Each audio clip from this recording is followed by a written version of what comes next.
ഇംഗ്ലണ്ടിനെതിരായ കളിക്കിടെ സർഫറാസിനോട് കൈ ചൂണ്ടി രോഹിത് പറഞ്ഞത് കേരള പോലീസിനും അതിൽ ചിലത് പറയാനുണ്ട്. റാഞ്ചിയിൽ ഇംഗ്ലണ്ടിനെ നിലംപരിശാക്കി ടെസ്റ്റ് പരമ്പര ടീം ഇന്ത്യ നേടിയതിൻ്റെ ആവേശത്തിലാണ് ക്രിക്കറ്റ് ആരാധകരെല്ലാം.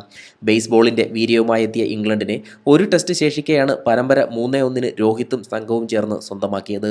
4-ാം ടെസ്റ്റിൽ 192 റൺസിൻ്റെ വിജയലക്ഷ്യം 5 വിക്കറ്റ് നഷ്ടത്തിൽ ഇന്ത്യ മറികടക്കുകയായിരുന്നു. അർദ്ധശതകം നേടി മുന്നിൽ നിന്ന് നയിച്ച രോഹിത് ശർമ്മയാണ് വിജയം എളുപ്പമാക്കിയത്. കളിക്കളത്തിലെ രോഹിത്തിൻ്റെ ഇടപെടലുകളും ഇതിനിടെ പലപ്പോഴും വൈറലായിരുന്നു.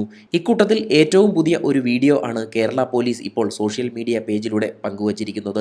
സഹതാരം സർഫറാസിനോട് കൈ ചൂണ്ടി അരേ ഭായ് എന്ന് പറഞ്ഞു തുടങ്ങുന്ന രോഹിത്തിന്റെ വീഡിയോ ആണ് കേരള പോലീസ് ഏറ്റെടുത്തിരിക്കുന്നത്. സംഭവം സിമ്പിളാണ്, പക്ഷേ കേരള പോലീസിന് ഇത് വല്ലാതങ്ങ് ഇഷ്ടപ്പെട്ടു പോയി. ക്ലോസ് ഫീൽഡായി നിൽക്കുന്ന സർഫറാസിനോട് ഹെൽമറ്റ് വയ്ക്കാൻ ആവശ്യപ്പെടുകയായിരുന്നു നായകൻ രോഹിത് ശർമ്മ. ബാറ്റ്സ്മാന്റെ തൊട്ടടുത്തു നിന്ന് ഫീൽഡ് ചെയ്യുമ്പോൾ അടി കിട്ടാൻ ചാൻസ് ഉള്ളതിനാൽ അപകടം ഒഴിവാക്കാനുള്ള കരുതലായാണ് നായകൻ സഹതാരത്തോട് ഹെൽമറ്റ് വയ്ക്കാൻ ആവശ്യപ്പെട്ടത്. സംഭവം അതുതന്നെയാണ് വണ്ടി ഓടിക്കുന്ന മുഴുവൻ ആളുകളോടും കേരള പോലീസിനും പറയാനുള്ളത്. ഫീൽഡിലായാലും റോഡിലായാലും ഹെൽമറ്റ് നിർബന്ധം എന്നാണ് രോഹിത്തിന്റെ വീഡിയോ പങ്കുവച്ച് കേരള പോലീസ് ഓർമ്മിപ്പിച്ചത്.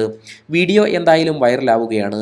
നായകൻ രോഹിത് ശർമ്മയുടെ വാക്ക് അക്ഷരം പ്രതി അനുസരിച്ച് സർഫറാസ് ഖാൻ ഹെൽമറ്റ് വെച്ചതുപോലെ എല്ലാവരും ഹെൽമറ്റ് വയ്ക്കട്ടെ എന്നാണ് കേരള പോലീസിന്റെ പക്ഷം. ഈ വീഡിയോ കാണുന്ന ഓഫ്സൈഡ് ക്രിക്കറ്റ് ന്യൂസിൻ്റെ എല്ലാ പ്രേക്ഷകരെയും ഓർമ്മിപ്പിക്കാനുള്ളത്, ഇരുചക്ര വാഹനങ്ങൾ ഓടിക്കുമ്പോൾ നിർബന്ധമായും ഹെൽമറ്റ് ധരിക്കുക.